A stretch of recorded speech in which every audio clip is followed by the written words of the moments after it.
at JerichoOnly.com. Okay, we're back, and as you can see, the good-looking guy is back as well. Galen is with us this evening, as he is every Wednesday, and it gives us an opportunity to talk about all kinds of interesting things, food sovereignty, and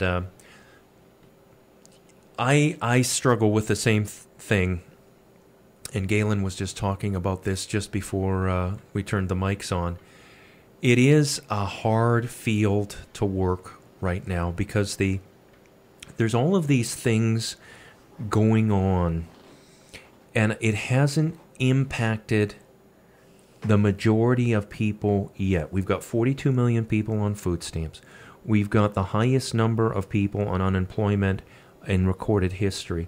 We've got fewer people working in manufacturing today than we did pre-World War II.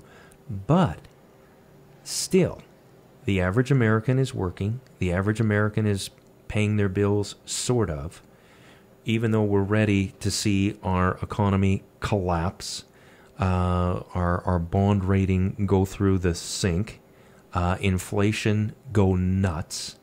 But it hasn't quite hit. And other than the few people that are really paying attention, it's really hard to get people to move. You know, I'll talk to people from the spiritual end of things, Galen, and I sort of get people, yeah, maybe, I kind of heard that too. And you'll try and talk to people about growing gardens and having plenty, not just for yourself, but to be able to share with other people. Yeah, I've heard of a church doing that, but as far as really being able to get people fired up and off the mark, it is, like I said, a tough field to work, isn't it? You're right. The facts are what they are. Our vulnerability has never been greater. FEMA estimates, I mean, this is for every American city. And I think one thing to do is just keep repeating the facts until at some point in the middle of the night, eyes go open and they go, oh my God, not only do I not have a plan B for me and my family, for our future, no one on any scale is offering a vision of a sustainable, prosperous, peaceful, inclusive, happy future. For anybody. Where's the happiness? Where's the joy in the future? There's nothing but just, you know what I mean? Yeah, I do. There's no plan. Print more money, which makes the value of our dollar less. It gets the Chinese, who hold a tremendous amount of our debt, even more angry with us. It's inflationary, which means that those of us that are struggling means we're going to be struggling even more.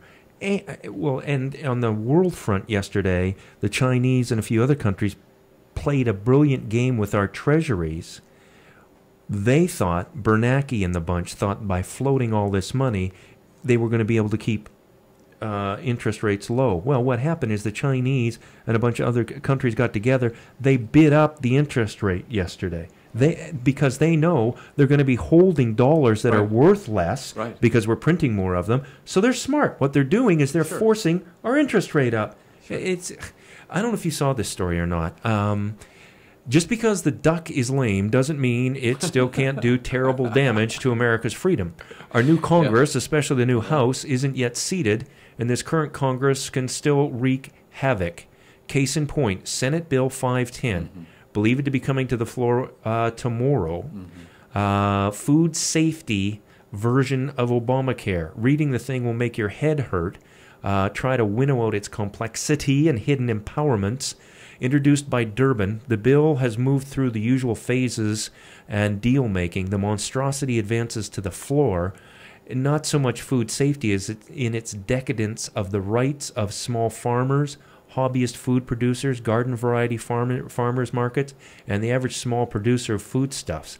Under the rubric of, is that how you say it? Rubric of this safety, the Senate proposes a bill that establishes new and sweeping powers over how you and I produce and consume foodstuffs.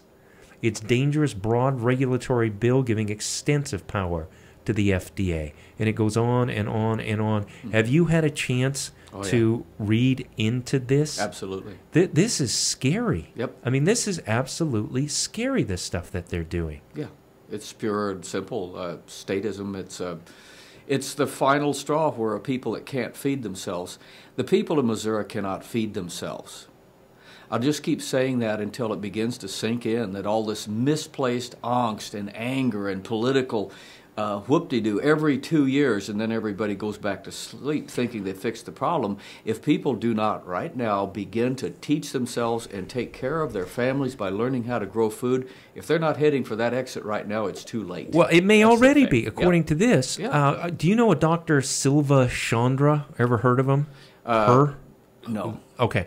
If accepted, this bill would preclude the public's right to grow, own, trade, transport, share, feed, and eat each and every food that nature makes. It will become the most offensive authority against the cultivation, trade, and consumption of food and agricultural products of one's choice. It will be unconstitutional and contrary to natural law and the will of God. It's straight out of Agenda 21 that Clinton signed, the Bio Treaty of 1992, Rio. He signed it in 1993. It outlaws the possession of viable seeds by American citizens without a doctor's prescription.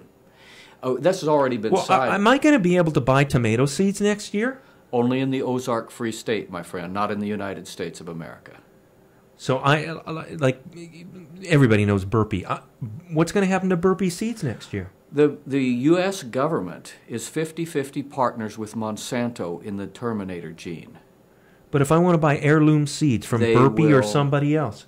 Oh, you'll be hoarding them, or it'll be like contraband, or like citizens owning gold. The last time the stormtroopers came in, kicked down the door, and took your gold and sent you off to jail. This is what governments do when they have bankrupted their people. The same thing happened in the 1930s. Rahm Emanuel went into President Clinton's office in 1996, and with a stroke of a pen, Clinton dismantled the firewalls that were erected in the 30s to prevent the banks from doing what they and Barney Frank and the Fannie Mae and the Freddie Mac all did to us all over again. It's like the American people, bereft of any sense of history, any memory of it, and this is thanks to state-sponsored education, which completely cleanses people. Not 1 in 10,000 people in this state knows that there was a period called the Golden Age of Missouri.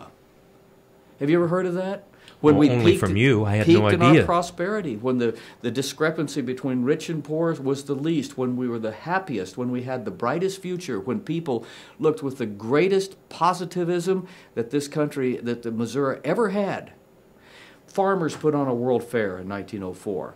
That was during the height of the Golden Age. 100 years ago, this very night, farmers were sitting and that's 70% of our population, by the way, in those days, were actively living on the land and could grow, defend, protect, and take care of themselves, not 40% on federal food assistance. So, I mean, we have undergone such massive changes. And all the while, our entire productivity, our food processing system, billions of dollars of infrastructure all up and down these streets has collapsed. It has fallen into ruin around us, the very means by which a people remain free, their commonwealth ability to feed themselves. A people that cannot feed themselves cannot self-govern.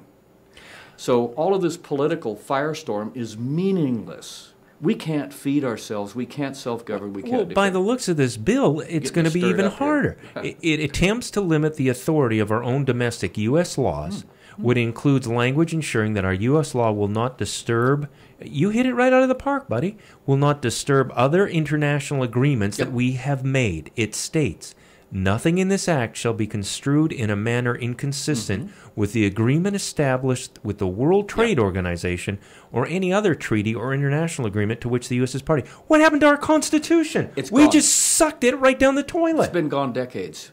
People are still not waking up. They don't even know they can't feed themselves, don't know how, and that they have no choice about their future. We have one choice left, right here, right now.